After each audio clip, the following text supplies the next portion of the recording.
लिंडब्लूम के incremental model की discussion को आगे बढ़ाते हैं। तो लिंडब्लूम के इंक्रीमेंटल मॉडल जो है वो सिंपली कर देता है पब्लिक पॉलिसी मेकिंग प्रोसेस की। कैसे? जैसे कि आईडीसी एक्टिविटीज की बात कही थी साइमन ने।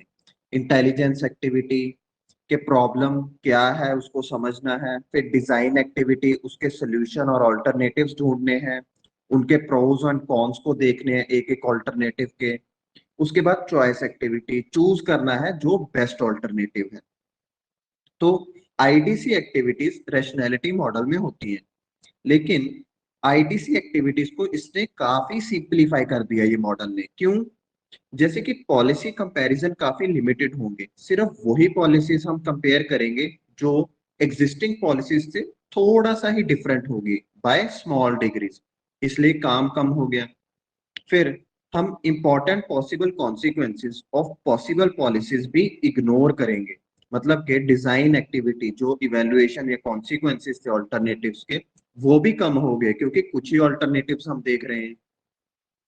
फिर values attach to neglected consequences भी जीरो हो गए या बहुत नील हो गए, क्योंकि वो हमने वैल्यूज को हमने अपने मॉडल में लेके ही नहीं आए, कि हमने वो इग्नोर ही कर दी। क्योंकि मतलब जो आईडीसी एक्टिविटीज में इंटेलिजेंस एक्टिविटी थी वो भी काफी कम हो गई।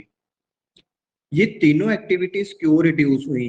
क्योंकि रैशनैलिटी के बदले हम कंपैरिजन कर रहे हैं एग्जिस्टिंग पॉलिसी का, सिर्फ वो पॉलिसी से जो थोड़ी सी डिग्री में ही चेंज्ड है अपनी एग्जिस्टिंग पॉलिसीज से।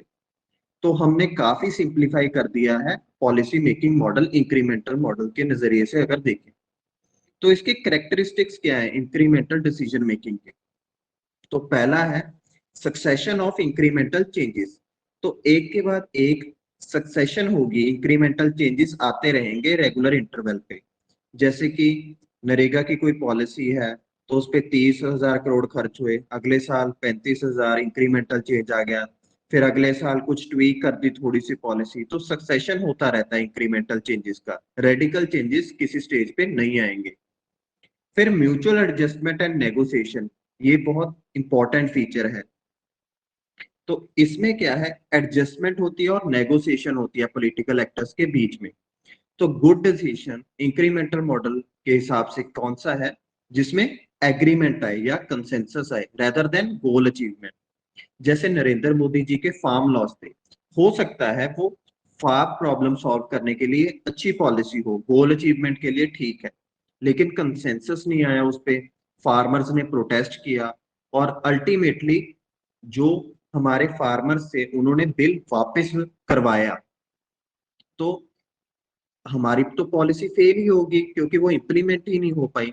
इसलिए म्यूचुअल एडजस्टमेंट एंड नेगोशिएशन पे ये फोकस करता है।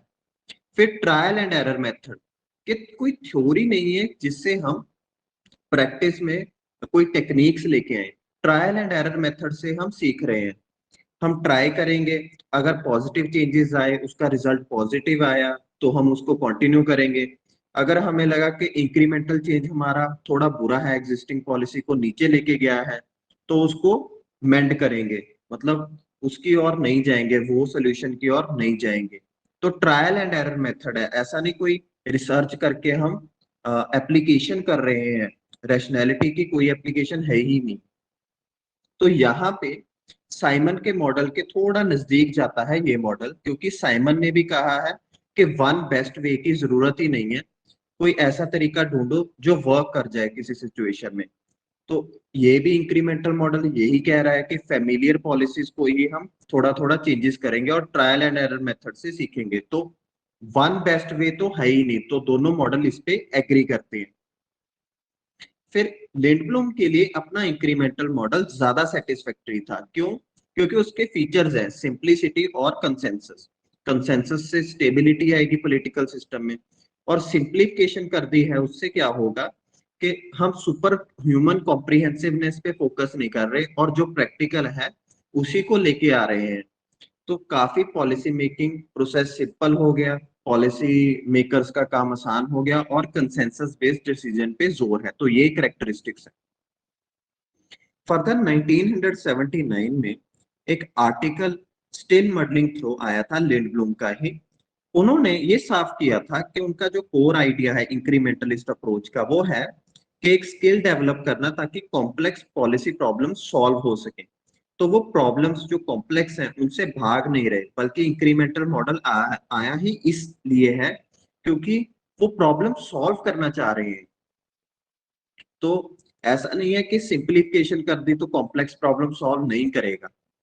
फिर पॉलिटिक्स एंड मार्केट्स, ये एक और इंपॉर्टेंट वर्क था लिंडब्लूम का ही। उन्होंने अपनी इंक्रीमेंटल प्लूरलिज्म थ्योरी का क्रिटिसिज्म कर दिया इस वर्क में। उन्होंने कहा जो प्लूरलिस्ट डिसीजन मेकिंग है वो बायस्ड है और some participants have more powers than others. तो प्लूरलिज्म की बात यहाँ पे कैसे आ रही है, देखो जो उनका इंक्रीमेंटल मॉडल है उसमें स्मॉल स्मॉल चेंजेस आ रहे हैं। तो कौन डिसाइड करता है कि क्या चेंजेस है? उसके लिए इंक्रीमेंटल मॉडल में पॉलिटिकल एक्टर्स की भी बात की गई है, मतलब कि लेबर यूनियंस हैं वो लेबर का हक आगे रखती हैं, फार्मर्स यूनियन है, बिजनेस ग्रुप्स होते हैं, ब्यूरोक्रेसी की अपनी यूनियंस होती हैं। तो अलग अलग इंटरेस्ट ग्रुप्स होते हैं। तो वो सरकार पे प्रेशर डाल के या सजेशन दे के पॉलिसीज में थोड़े थोड़े चेंजेस करवाते रहते हैं। लेकिन उसमें होगा क्या कि जो ज्यादा ऑर्गेनाइज्ड है, जैसे बड़े बड़े तकड़े बिजनेस घराने हैं, वो क्या करेंगे, उनका इन्फ्लुएंस बहुत ज्यादा होगा। तो उससे पॉलिसी में बायस आ जाएगा, पॉलिसी इंडस्ट्रियल हाउसेस के फेवर में आ जाएगी क्योंकि वो लॉबी कर सकते हैं, उनके पास पैसा तो बहुत है। इसलिए उन्होंने अपनी इंक्रीमेंटल प्लूरलिज्म का क्रिटिसिज्म किया और इसका उन्होंने सोल्यूशन दिया इम्प्रूव्ड स्ट्रेटेजिक पॉलिसी मेकिंग या एनालिटिकल इंक्रीमेंटलिज्म। तो वो सोल्यूशन भी दे रहे हैं कि इस बायस को कम करने के लिए एनालिटिकल इंक्रीमेंटलिज्म पे आ जाइए। इसको हम नेक्स्ट वीडियो में डिस्कस करेंगे।